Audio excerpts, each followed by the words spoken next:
Dan leading the hangout. Good Yeah, evening, afternoon, folks.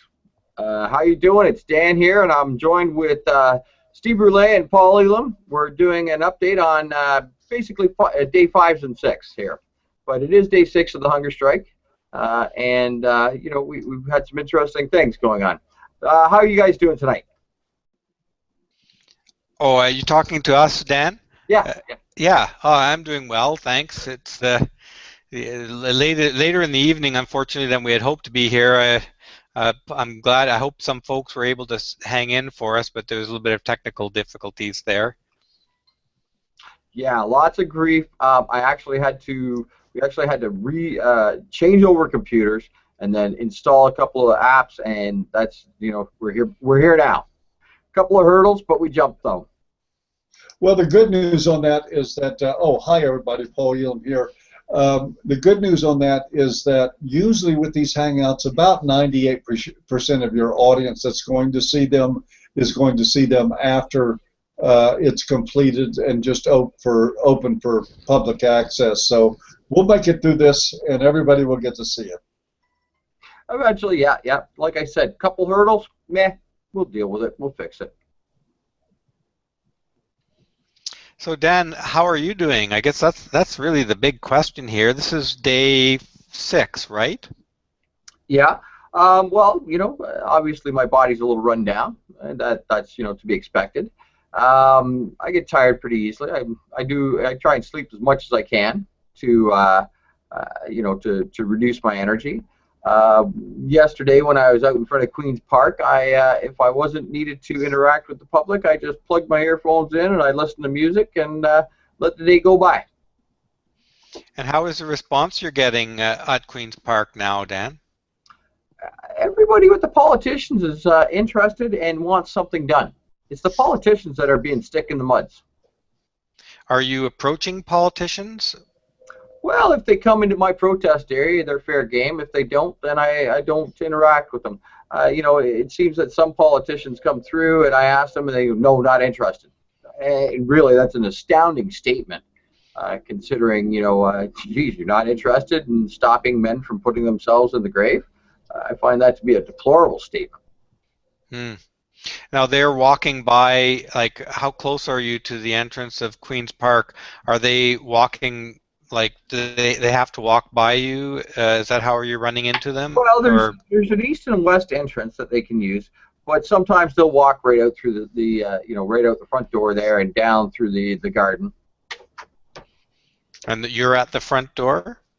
Well, I'd say I'm about 50 feet away from the front door itself, the entrance there. There's steps going up, but there's about a 30 or 40 foot area that they need to have access for, fire department trucks if something bad happens, or also the tour buses.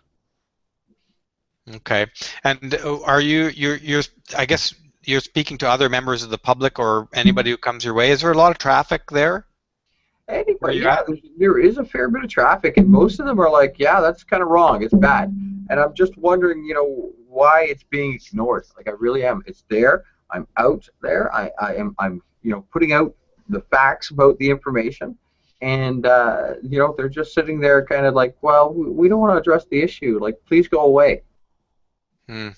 And you approach them with the issue of suicide specifically, right? That's the number one issue that you're bringing attention to during this hunger strike. Yeah, yeah.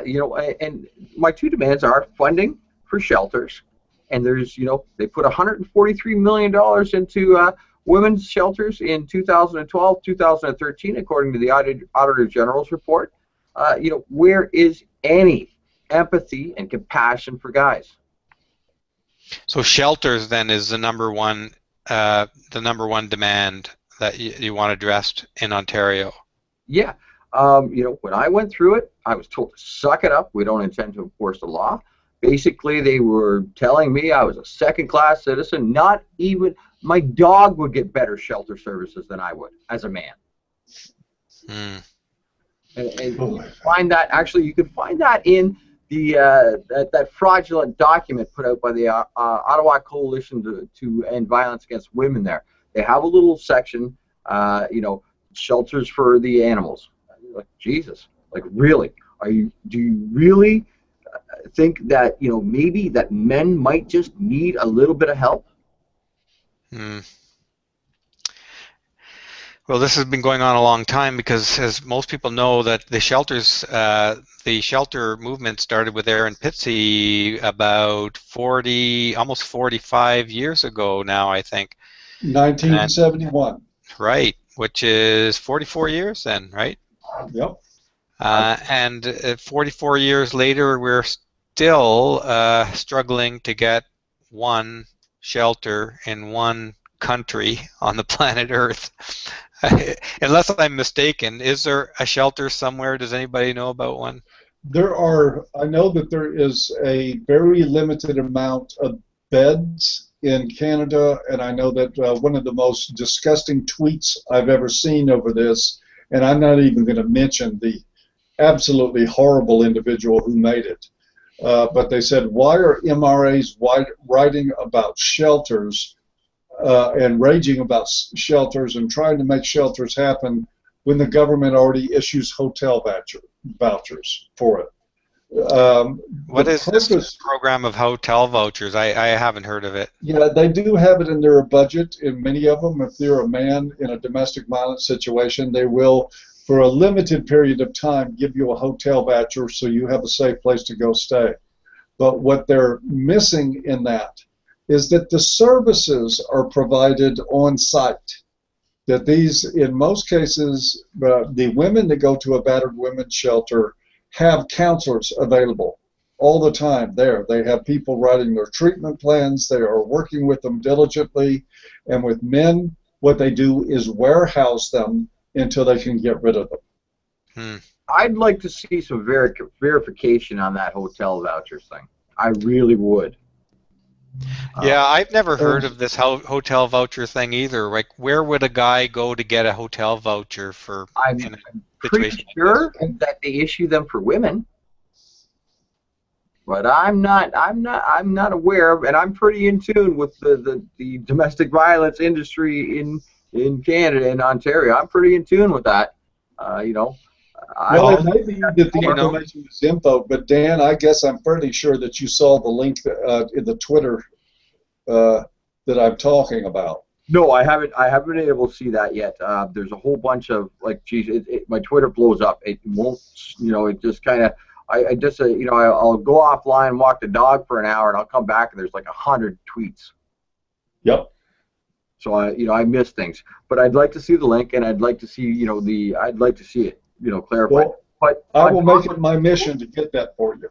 Yeah, on top of the social workers things that's in there, legal aid. Right? There is legal aid access to them in there. And, there is so many other services in there. And I've also heard that, another tweet that I seen was, well, men can go to shelters, homeless shelters.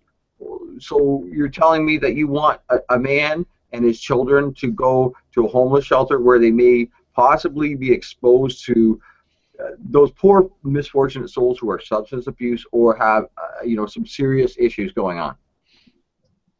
How is that a healthy environment? That's all. It could be jumping from the frying pan into the fire. so Paul, do you know where did you hear about this hotel voucher thing? I've never heard of it. This came from a tweet from a I would say lightly known Canadian feminist from Vancouver. I'll give you a hint. She has horrible teeth. I think probably Dan knows who I'm talking about at this point. She goes by Joy and Tora on Facebook, and I saw a tweet from her just 2 days ago saying that Canadian authorities did official hotel vouchers for men. I don't have proof on that, and Dan just reminded me that maybe I better get some before I start crediting her with something that she said that it turns out not to be true. Yeah, because her blue eyes are turning brown. Yeah. Yeah, because I mean, I have to say that I've never heard of this voucher system, and I don't know where guys would go to if they needed a voucher. Who would they approach for that? The most of the comments I've heard of guys who've called in at shelters is that sorry, we can't help you because this is a women's shelter. Well, So you know what? I did call the Bryony House out in Nova Scotia. They said there's no services. I also called the abuse hotline, and on the Attorney General's website, it says women abuse hotline, no men abuse hotline, unless it was sexual abuse, and we all know how they frame that. They ignore the female predators. And when I called the abuse hotline on the Attorney General's website, I was told that basically it doesn't happen, go away. what doesn't happen?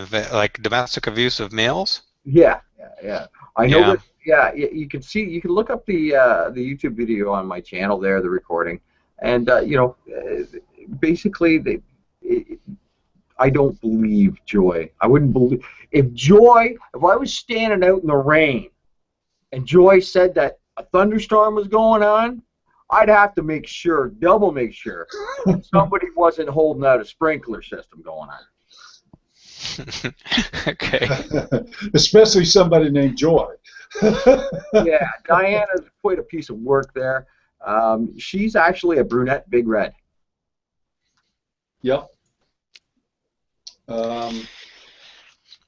So Dan, can I ask you, and maybe Paul? I mean, I'm first time talking to you in any detail about your hunger strike, and I know Paul's had several. I've watched uh, most of a couple of Dan your hangouts with Paul. So I don't know what you've covered and what you've not covered with respect to your hunger strike, but maybe you could just touch on like what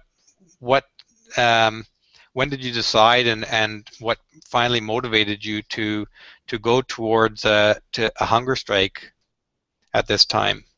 Well, on the last night of the walk there, Thursday night, I was just couldn't believe the lack of yeah, we got to do something about it from the politicians and bureaucrats. Everybody else that I talked to, and it's around 100 at least, because when I went into Hamilton, I talked to people. When I went into Burlington, I floated around the city and talked to people. When I went to Oakville, same, again and again and again. Now, there was about 3 people who said that they lost a female loved one or a female friend to suicide, but everybody else, 97% of the time, it was a man. Uncle this, brother that, father, son, cousin. All the same stories all the time. So the populace knows that it's an issue. And when I point out the percentages of the suicides that men make and the lack of services, they're kind of shocked. They are absolutely in shock. Like they're kind of just believe that the government is actually acting fairly and not following an ideological narrative. Hmm. So Dan, you've drawn a connection then, I'm guessing, between the suicide issue and the beds for shelters, the shelters issue. The shelters issue is the one you brought towards Kathleen Wynne, right? Yeah, that was one of them. I only brought up 2 issues, or 2 demands, and both fall within the Constitution of Canada, Charter of Rights and Freedoms. Right, they're both in alignment with that. The shelter issue. Okay, when I went through my domestic abuse, being told that I was valued lesser than a dog. Can you imagine the mental frame that puts a person in? Mm-hmm. But a dog or a cat or even a goldfish had more protection than me and half the human race as a member of half the human race. So it damn near put me in the ground. It put Earl Silverman in the ground. And when guys are going through the family court system, the number that I hear passed around in a divorce situation, it's 8 to 9 times higher than the regular rate of about 3.5 to 4 times higher than a woman. Oh, you're saying that in a divorce situation, the suicide rate increases even more than it is in the general population. Absolutely. And Yeah. a lot of these divorces are launched from the abused women's shelters. And I've heard that when a lawyer takes on a case, this is what I've heard, and I cannot. It's what I've heard. Okay, but I've heard it from a reputable source. The lawyer will sit down with the individual, usually, on a woman, and they will do a kind of a subtle disclaimer, but kind of hints that they should maybe file something a little fraudulent there. So it starts out with I'm not asking you to say you are abused, blah blah blah blah blah. However, if you are abused, or if there is some abuse in the history there, that it may give you a leg up in the courts.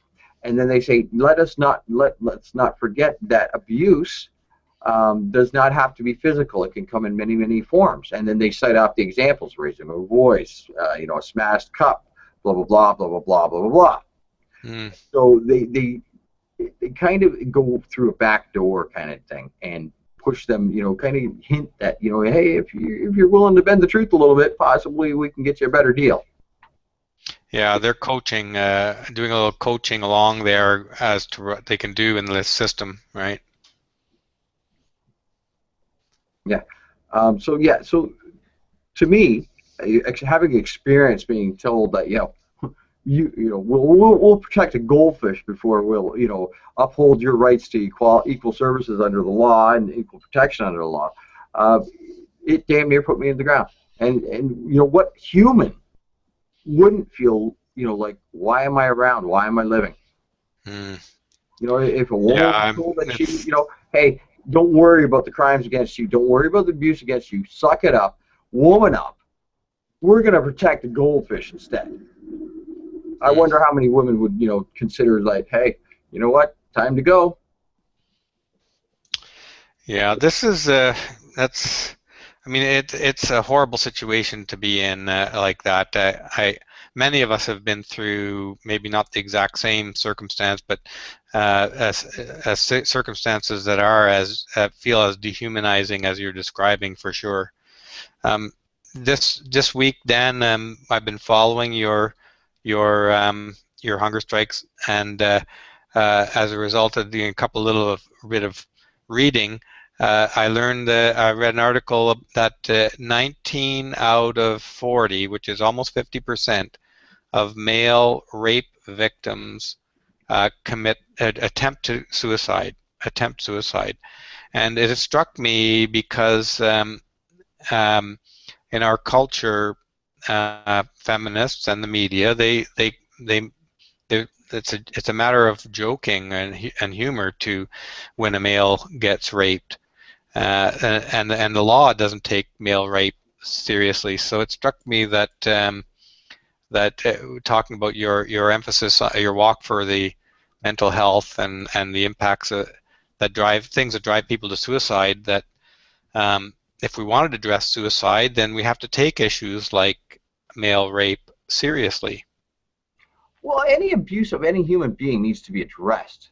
And we know, actually, we are the ones who are saying, yes, women are equal to men in good and evil, or good and bad. We're the ones who are saying it. Feminists are saying, no, no, no, no, women and men are equal, but not really. Men are evil bastards. Women are pristine, pure as driven snow. Hmm. So they're lying about, things. And I firmly believe it's for profit. Geez, $143 million in the abuse industry in Ontario alone. Beds run from, $90 to $575. Where are they putting them up? The Royal Hilton or something like that? Hmm. Yeah, there's definitely a lot of money going to that system. And Dan, on like top, we hold on, could. and on top of that, since 1997, the Auditor General has been after the Office of the Women's Directorate and the Community Services to set standards and criteria, but they won't. And I know of no government agency that can just thumb their nose at the Auditor General and Community Services like that. I really don't know of any. So you're saying that they're political votes, Dan? Pardon? You're saying that they're political in nature? I can't figure out why they're able to thumb their nose at the government. It says we want criteria, and then you keep on seeing the reports from 1997. They're kind of pushing it off, pushing it off, pushing it off, pushing it off. And then if you follow history kind of deal, they keep on expanding the definition of abuse. Mm-hmm. Right? Yeah. That's certainly happening. It's absolute insanity, and it's fraud and it's theft as far as I'm concerned. A lot of sense to make false accusations, and a lot of resources, particularly on university campuses, for people to follow through with that without even identifying themselves. And and I also like to point out, not only are they failing heterosexual men, but homosexual men as well. Yep. Well, unless they walk around talking about how much they support feminism, but the moment they really start focusing on their issues as gay men, that's where they get abandoned. Yeah, it's bloody deplorable, and if next election, I hope every single person in Ontario remembers the situation, whether I'm here or not. Right? Make sure that they get voted out. Dan, speaking of your situation, the hunger strike now in the 6th day, I mean, are you feeling healthy? Are you feeling strong, or? Mentally, I'm right on there. You know what? Lots of support. That's cool. I do get a little tired, a little weak. That's fine. I rest up quite a bit. Lots of liquids. I'm making sure I get a little bit of vitamin C. Want to keep my immune system up. I should be looking around at like a multivitamin just to keep my the rest of my stuff up. Even though nutritional wise I'm like zero. Yeah, I think you're entering into the beginning of a difficult time of a hunger strike, where the impact of this lack of nutrition can start to weigh on you, and start to cause problems. Do you have some support with respect to these minerals and vitamins? I think vitamin A, Paul had mentioned at one point, is an important one to get. Yeah, I need to get access to those things for sure. I never planned anything about this, right? So it was literally on the fly Thursday night. So I don't have access to my bank accounts. We figured out a way around that. I don't have access to my my computer and the information and documents on that, but I pretty much know where everything is on the net. I keep track of those things fairly well. Also, I've got links in my Google Gmail account and stuff like that. Yeah, so I'm pretty much as prepared as I can be. I did a 14-day one in jail, and really, I'm more prepared now than I was then. But I didn't do the 75-mile walk beforehand, and that dropped weight off me for sure. That's a long. Yeah. That's a long haul. No, it was over 5 days. So it was basically 15 miles a day. Yeah, and to come off of that and do a hunger strike is I've never heard of anybody approaching a hunger strike quite that way. You know what? They just pissed me off so badly. Really, the bureaucrats pissed me off so badly. What was the breaking point? Was there a specific breaking point for you on that walk? You mentioned the night before you arrived in Toronto. Was it the police station or? Police station, the bureaucrats, Burlington City. The city of Burlington City Hall was absolutely deplorable. We seem to have lost Paul. I hope that he comes back and be able to. The city of Burlington City Hall was absolutely deplorable, just absolutely crazy. So, Dan, where do you think this is headed? Do you think that the City Hall can respond to your response? Do you think they will, or do you think they can? Well, City Hall. Respond? I'm not after City Hall. Not City Hall. Sorry. Yeah, Queen's Park. Sure, it's right enshrined in our Constitution. Equality between the sexes, equal service, equal representation, equality under the law, and why they are actually they put us in a position where now we are at a disadvantage. We are we're the disadvantaged group. Men are. So what from Queens Park would signal that you to end your hunger strike? I get a written guarantee from I don't know, Premier Wynne, or whatever whoever's going to deal with it, that they're the money is going to be provided, and they are going to work outside of the ideological realm that they've got going on right now, the ideological framework that they've got going on right now, which is patriarchal theory, which is just a theory. There is really a lot of evidence proving it wrong. So there's that. And the second thing is upholding Section 300 of the Criminal Code of Canada. Now, I see that there's been a couple of idiots, shall we say, we'll be nice about it, that are trying to conflate Section 300 with Section 301. Section 301 is that if you not intentionally defame somebody or libel someone, okay, that one got struck down by the Supreme Court of Canada, and understandably so, because for the crime you need the actus rea, which is the action, and the mens rea, the mental intent. Okay. Now, with people like Joy and Jeff Charlotte and the gentleman from Sharp, there is no question they did it intentionally. Okay. Now, it's on if they go to court, the onus is on them to prove that they didn't do it intentionally. But the way Joy goes, well, there's not much of a question on that one there. And also the Sharp magazine guy there, he lied out boldly, blatantly. They referenced my article. He must have looked at it, and he still decided to lie.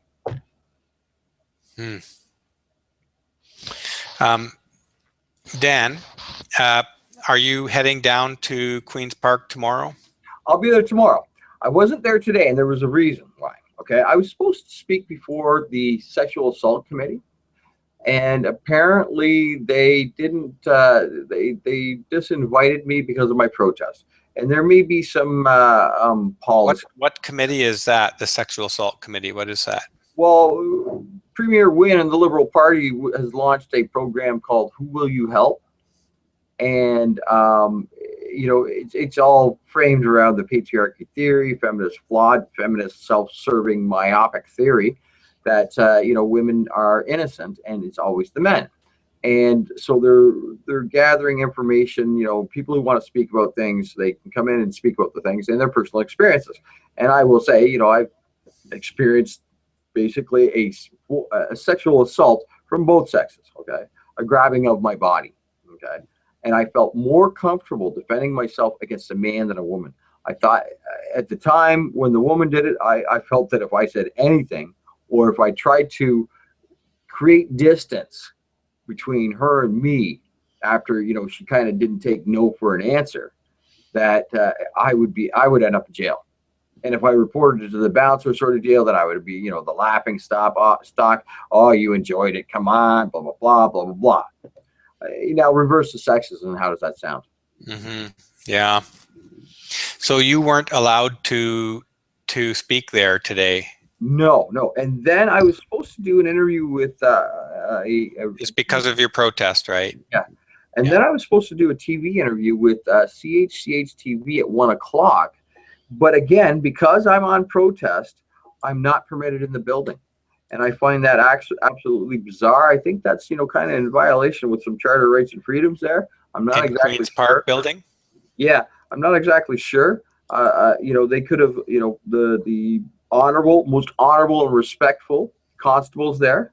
Their hands are tied with policy. But I would posit that, possibly that policy needs to be changed, and that, if you are on protest, which is a chartered right, you should not be denied access to that building. They're kind of circumventing the charter rights and freedoms as far as I can tell, and I'm not 100% sure on it. I'm looking at Section 2 of the Charter of Rights and Freedoms, which is freedom of expression and freedom of the press.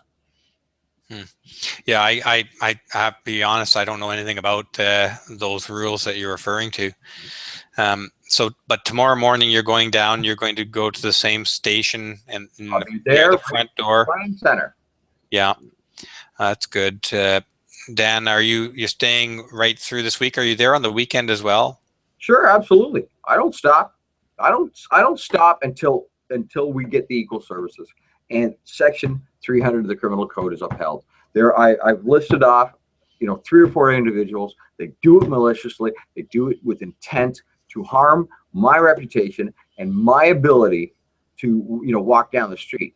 You don't think that I feel like, geez, maybe I should have some eyes in the back of my head with the amount of lies and defamatory libel that is put out about me. Horrendous things, are said about us. And I am going to point out that the last time that law was used, it was in 2012, and the case was that a restaurant critic gave a bad review to a restaurant owner, and the restaurant owner, put her name up on dating sites, created false profiles, photoshopped her head on porn pictures, kind of deal. And the woman, the restaurant owner, ended up getting, I think it was like 30 days or something like that, but she had to go to jail for it. Yeah, I seem to remember something about that case. It was pretty bizarre. It was, but there's a reason for that law. Okay, how am I supposed to defend myself against these idiots? All right, it's a $5,000 lawsuit to go civil, but the law is on the books. And again, I'm going to point to equality under the law, Section 15. Okay. So if they will do it for a woman, then they best do it for a man. So Dan, you're getting a lot of rest. You were mentioning though, all right? You're sleeping there at the center, are you? Yeah. I lay down, and actually I'll kind of crash out a little bit in front of the what do you call it? In front of the Parliament there. I'll just plug in my earphones and blah blah blah. Let the music play. I will. What do you call it? I'll just let the music play. Actually, the other day, the honorable and respectful constables came out, and they were apparently yelling at me, 3 or 4 times because I had the earphones in and I was listening to, I think it was Neil Young or something like that. I was just taking it easy, coasting along. And what did they want to get your attention about?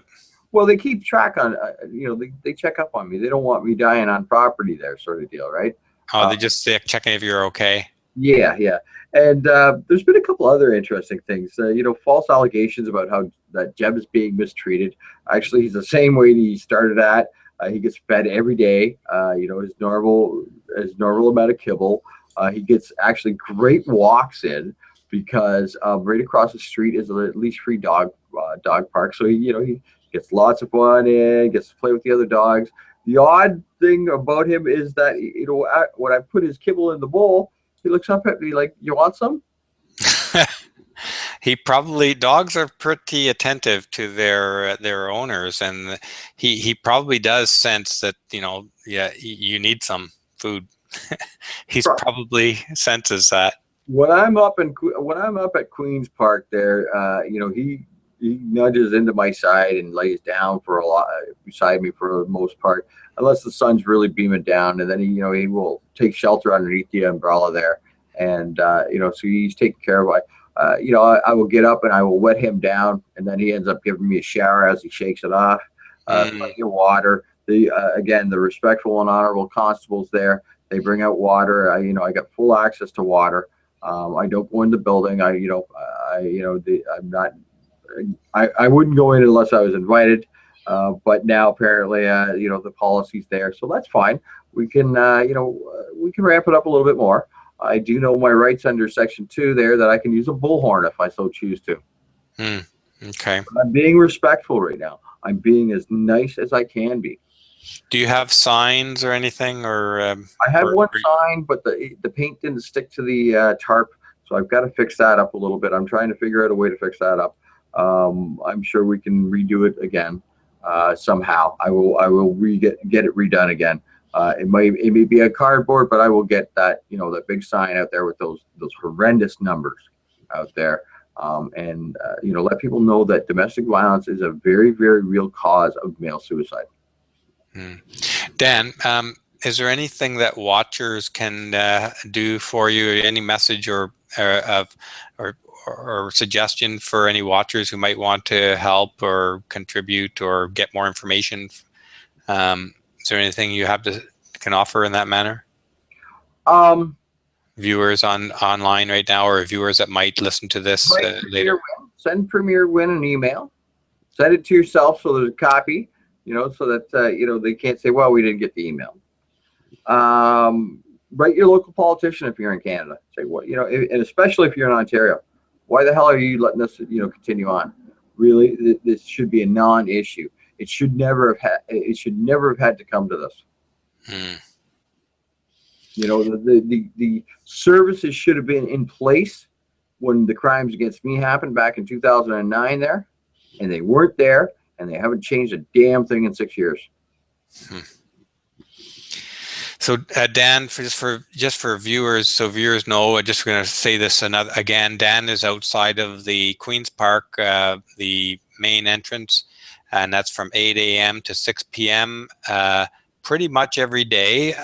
You're saying, right, Dan? Today you had to miss, in case anybody was there. Well, actually, explained to me, as long as I was not in protest at Queen's Park, then I had access to the building, but apparently not.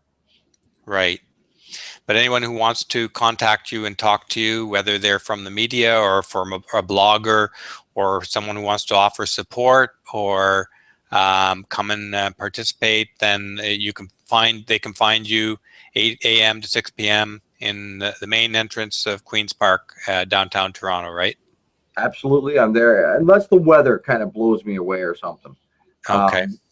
And if I'm doing like a radio interview, it's pretty much impossible if the wind is nasty and the amount of noise, background noise there. I may find a quieter area to do the interview in, but as long as the weather's there, I'm there.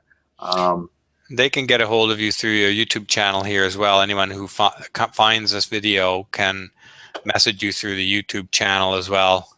And now, if you are outside Canada, notify Tourism Canada, and Tourism Ontario that you're going to recommend to your friends that no, don't go to Canada. It hates half the population. Right? Okay. I really wonder, is this what Premier Win wants to bankrupt Ontario? Tank the tourism industry? So Dan, it's unfortunately getting a little late here. It's almost 11 p.m. and I know you must be exhausted. Well, I stay up, but I take care of things and I monitor things because I know there's that little twit out there on the on the west coast there, Vancouver there, and I like to keep tabs on her because she's just she's libeling and slandering me. She's making outrageous claims, and if they weren't such nasty claims. What kind of outrageous claims is she making? Oh, rape promoter, rape apologist, stalker, woman abuser. She made the claim that I broke into my ex's house, which was really interesting. She anything that she can, like any malicious little, the malicious little lie that she can say, she puts it out there. And she and she does knowing that the police will not hold her accountable, even though she's committed a crime. So yeah, that's why that Section 300 demand is utterly important. Because without equality under the law done, and proved, then you know what, guys, you're screwed. Like guys are screwed, and that is going to cause grief for the women who love guys. So Dan, it's probably a good idea. Do you have a final message? Like I think we should probably sign off now because it's getting late. Yeah, we should wrap it up. We had some really nasty technical issues. Actually, it is the 13th today, and yeah, I had a trifecta of nice little hurdles that I just kind of went, meh. All right, tomorrow's another day. I'll still be out there. And folks, keep it clean. Keep the facts. Keep to the facts. Be respectful and make sure to rebroadcast and those who are making these malicious claims, make sure to save things and forward them to the BCR. If it involves Joy, forward them to the BCRCMP unit, Vancouver. Make sure that they know that hey, we want this woman arrested because she's nothing but a criminal under Section 300 of the Criminal Code of Canada, right? We want her arrested. We want her brought before a court of competent jurisdiction. We want her to answer for the allegations. Okay, well, Dan, I want to thank you for asking me to come and talk to you tonight. I'd like to keep in touch and see with what's going on for Absolutely. this issue. Yeah, and now that I'm kind of more technically set up here, and things are kind of set up for the hunger strike. Now there'll be more updates and better updates. I've got all kinds of videos to upload from the walk itself, um, and I think I've been invited on to another show. I haven't confirmed it yet, but another show tomorrow night. Regardless, either I'm on that show or there will be another hangout. Steve, I want to thank you for joining me. Paul, I'm sorry we either you had to go or you dropped offline. But yeah, we'll keep people up to date. Keep on the Twitter feed. I stand with Dan, and thanks very much, folks. It's your support that is really getting me through the days. Well, I know Paul had technical issues several times also while we were waiting to go on, and he and I tried to stay on the hangout before we went live, and Paul dropped out several times. So I suspect his computer crashed again, and he's been having probably 4 or 5 times while you were getting your situation solved. Paul's computer dropped out of the hangout as well. So It is the 13th today. Technical problems all around today, unfortunately.